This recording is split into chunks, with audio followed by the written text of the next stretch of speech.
तो जय हिंद प्यारे बच्चों, कैसे हैं आप सभी। आई होप आप लोग बहुत ही बढ़िया होंगे। तो दोस्तों कस लीजिए कमर और हो जाइए तैयार, क्योंकि बहुत ही जल्द यानी कि आपका जो है बिहार होम गार्ड का जो है अप्लाई डेट, बहुत सारे लोग वीडियो बना रहे थे कि नहीं होगा नहीं होगा, बट मैं बोला था ना अप्लाई नहीं होगा तो आपका जो है टाइम बहुत ही ज़्यादा लगेगा।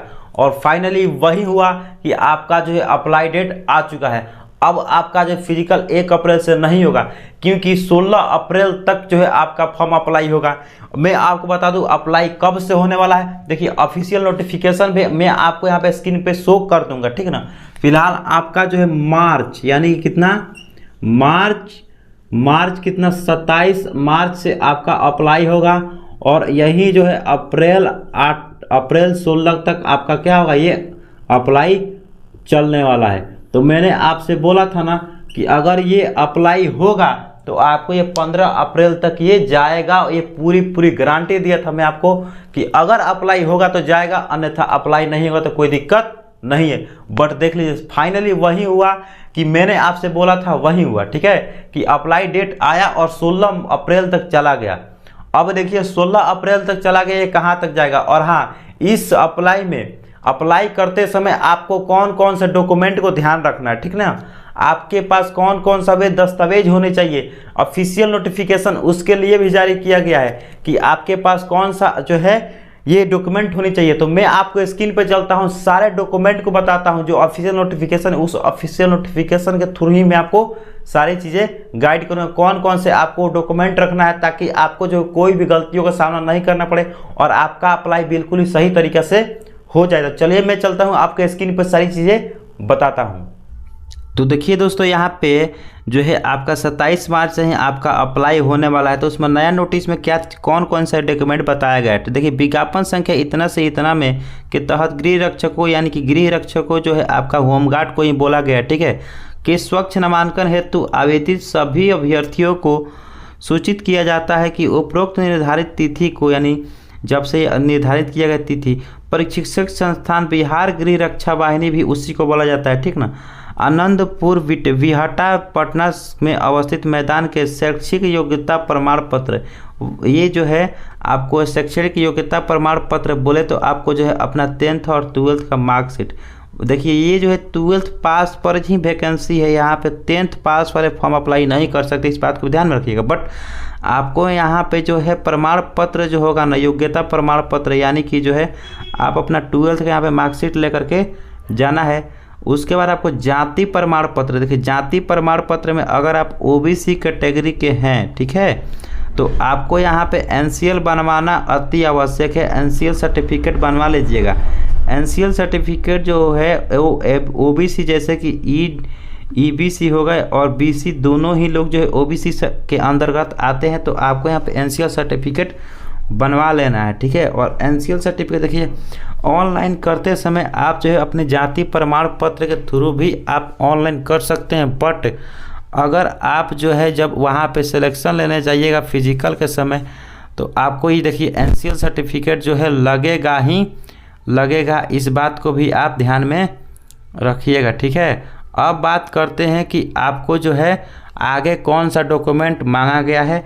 तो देखिए अस्थाई आवासीय प्रमाण पत्र, आपका जो है आवासीय अस्थाई प्रमाण पत्र, मतलब अस्थाई आवासीय प्रमाण पत्र भी यहाँ पे ले करके जाना होगा, ठीक है। नेक्स्ट बात करते हैं, तो आपका कोई ना कोई एक जो है पहचान पत्र चाहिए, आईडी कार्ड चाहिए, जैसे कि आधार कार्ड हो सकता है आपके पास होगा तो ये चलेगा, नहीं है तो आपके पास वोटर आईडी कार्ड चलेगा, या फिर ये भी नहीं है तो आपके पास पैन कार्ड होना अति आवश्यक है, मतलब तीन में से कोई, ठीक है। उसके बाद जो है आवेदक पत्र की पावती, ये पावती प्रति ये बताया गया है, जैसे कि आप जब आवेदन कीजिएगा यानी कि अप्लाई कीजिएगा, जब आप अप्लाई कीजिएगा तो वहाँ पे एक जो है आपको वहाँ पे एक जीरेक्स मिलेगा, ठीक ना। जैसे कि जब अप्लाई कीजिएगा तो अप्लाई करने का जो है एक प्रूफ मिलेगा, उस प्रूफ को उस जो है प्रूफ को आपको वहाँ पे ले करके जाना है। तो ये भी बता दिया गया है आवेदन पत्र की प्राप्ति, ठीक है, प्राप्ति तथा अन्य प्रमाण पत्र की मूल प्रति, यानी उसका जो है जीरेक्स और वो भी, और मूल प्रमाण पत्र ये भी आपके लिए मूल प्रति भी आपको लेकर जाना है, ठीक है। और सभी प्रमाणित प्रति 2 पासपोर्ट साइज फ़ोटो रंगीन फ़ोटो के साथ उपस्थित होंगे। 2 पासपोर्ट साइज फ़ोटो रंगीन फ़ोटो के साथ। मैं आपसे बोलूँगा कि यहीं पे जो है 10 या 20 यहाँ पे फ़ोटो खिंचा करके रख लीजिए। क्यों? क्योंकि जब भी आप कहीं भी दीजिएगा तो इसी फ़ोटो को जो है दीजिएगा। बिकॉज अगर आप इस फ़ोटो को नहीं देते हैं, दूसरा फ़ोटो, इस बार दूसरा फ़ोटो और उस बार जो है अगर आप दूसरा फ़ोटो देते हैं तो आपको दिक्कत का सामना करना पड़ सकता है। क्योंकि छोटी सी भी गलती, छोटी सी लापरवाही आपको जो है बहुत ही बड़ा सज़ा झिलवा सकती है। इसीलिए आपको क्या करना है कि छोटी भी गलतियां नहीं करना है और आपको यहाँ पे 10-20 फ़ोटो खिंचवा लेना है। हमेशा उसी फ़ोटो को है देना है। ओके, चलिए अब बात करते हैं आवेदकों द्वारा समर्पित आवेदन पत्र की प्राप्ति रसीद ही उनका प्रवेश पत्र मान्य माना जाएगा। आपको क्या करना है, जब आप जो है उन सभी को दीजिएगा तो वहाँ से रसीद भी ले लेना है। ठीक है, किसी भी परिस्थिति में दूसरा पावती निर्गत नहीं किया जाएगा। जिन आवेदक का प्राप्ति रसीद गुम हो गया वे शारीरिक क्षमता जांच हेतु प्रखंडवार निर्धारित तिथि को सही समय आधार कार्ड, मतदाता पहचान पत्र के साथ केंद्र प्रशिक्षण प्रस्थान में बिहार गृह रक्षा वाहिनी इतना से इतना बिहटा पटना में अवस्थित मैदान में उपस्थित होंगे। जैसे कि आपको अगर ये सारी चीज़ें दी जाती है उसका रसीद मिलेगा।